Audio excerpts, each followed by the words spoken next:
গৃহদাহ, জেলা সভাপতির পদ ছাড়লেন কাকলি ঘোষ দস্তিদার। বারাসাত সাংগঠনিক জেলার সভাপতি পদ ছাড়লেন কাকলি ঘোষ দস্তিদার।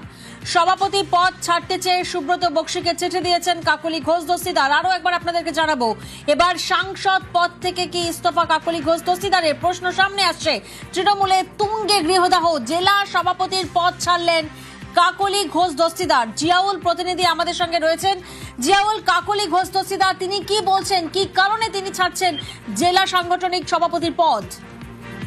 একদম দেখো, এই বিধানসভা নির্বাচনে জেলা দলের ফলাফল আশানুরূপ না হওয়ায় নৈতিক দায় নিয়ে তিনি বারাসাত সাংগঠনিক জেলার যে সভাপতি পদ থেকে তিনি পদত্যাগ করলেন এবং সেই পদত্যাগ পত্র ইতিমধ্যেই সর্বরাজ্যীয় সভাপতির কাছে পাঠানো হয়েছে।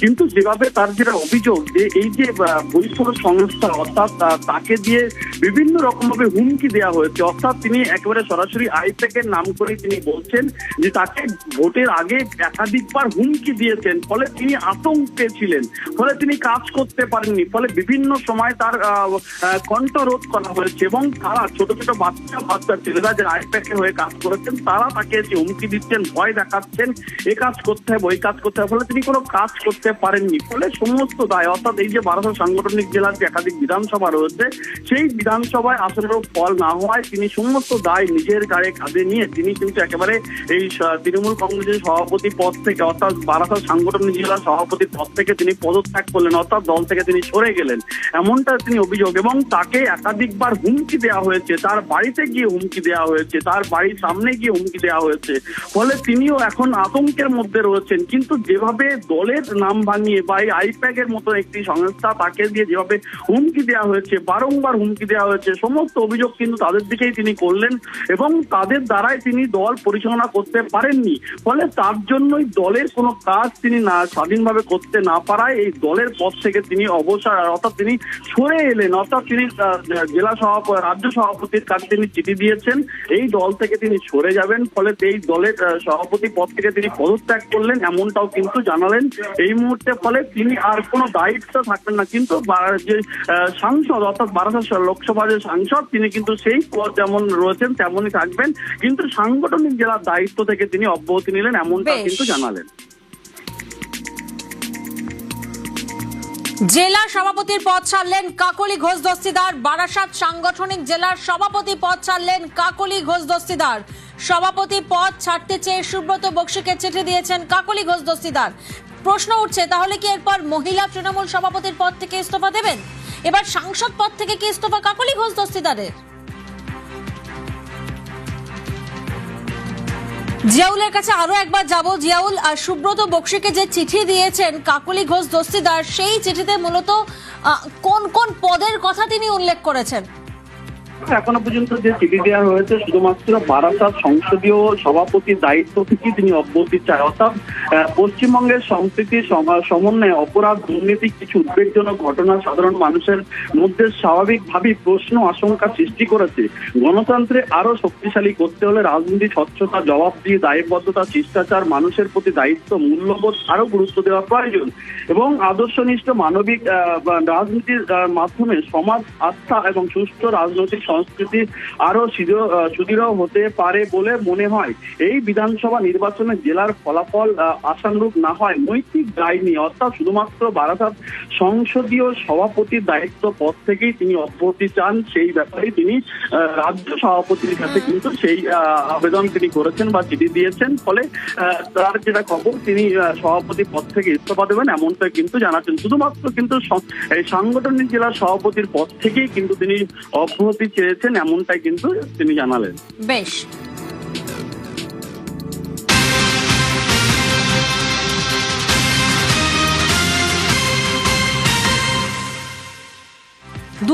থেকে টানা তৃণমূল সাংসদ কাকলি ঘোষ দস্তিদার। লোকসভার তৃণমূলের মুখ্য সচেতক ছিলেন তিনি। সম্প্রতি মুখ্য সচেতক পদ থেকে কাকলিকে সরানো হয় এবং তারপরেই আমরা দেখেছিলাম সোশ্যাল মিডিয়ায় খুব উগরে দিয়েছিলেন তৃণমূল সাংসদ। আবির প্রতিনিধি আমাদের সঙ্গে রয়েছেন। আবির, তাহলে কি দলের থেকে কোথাও না কোথাও দূরত্ব বাড়ছে কাকলি ঘোষ দস্তিদারের?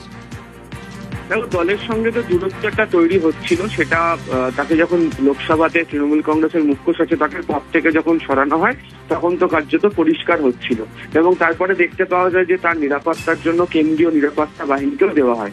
কিন্তু তিনি যে তার দলীয় পদ থেকে যেখানে তিনি অব্যাহতি দিয়ে যে চিঠি দিয়েছেন, সেখানে তিনি একটি লাইন উল্লেখ করেছেন।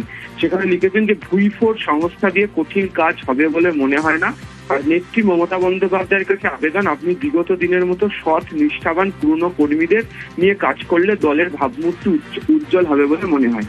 তিনি যে সময়তে তার এই চিঠির বিষয়টি প্রকাশ্যে এসছে, ঠিক সেই সময়তে আমরা দেখেছি যে আজকে তৃণমূল কংগ্রেসের চেয়ারপারসন তিনি সোশ্যাল মিডিয়াতে তার যে বক্তব্য সেটা তিনি পোস্ট করেছেন, এবং সেই পোস্টে গিয়েও কাকলি ঘোষ দস্তিদারকে লিখতে দেখতে পাওয়া গিয়েছে হাল ধরো নেত্রী।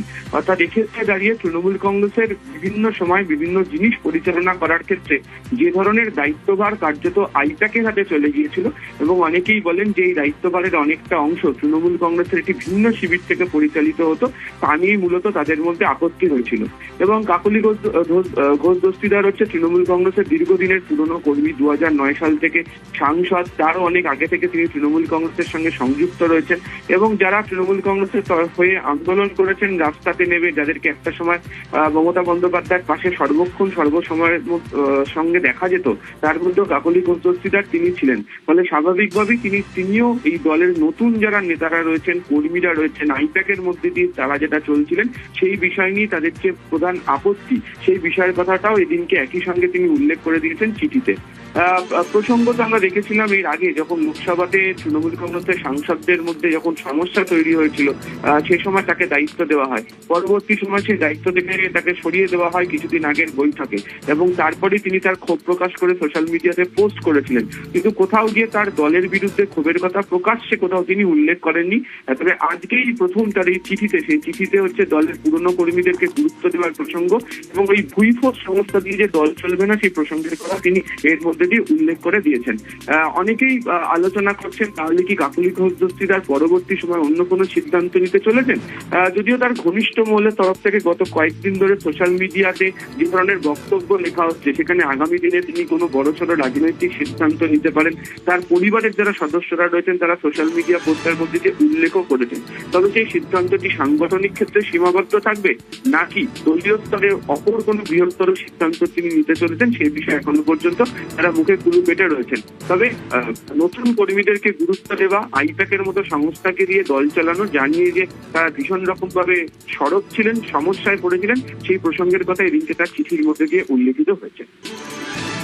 বেশ, 2009 থেকে টানা তৃণমূল সাংসদ কাকলি ঘোষ দস্তিদার লোকসভা তৃণমূলের মুখ্য সচেতক ছিলেন তিনি। সম্প্রতি মুখ্য সচেতক পদ থেকে কাকলিকে সরায় তৃণমূল, আর এরপরই আমরা দেখেছিলাম সোশ্যাল মিডিয়ায় তিনি ক্ষোভ উগরে দিয়েছিলেন। আর আজ জেলা সভাপতির পদ ছাড়লেন কাকলি ঘোষ দস্তিদার। বারাসাত সাংগঠনিক জেলার সভাপতি পদ ছাড়লেন কাকলি ঘোষ দস্তিদার। সভাপতি পদ ছাড়তে চেয়ে সুব্রত বক্সিকে চিঠি দিয়েছেন কাকলি ঘোষ দস্তিদার।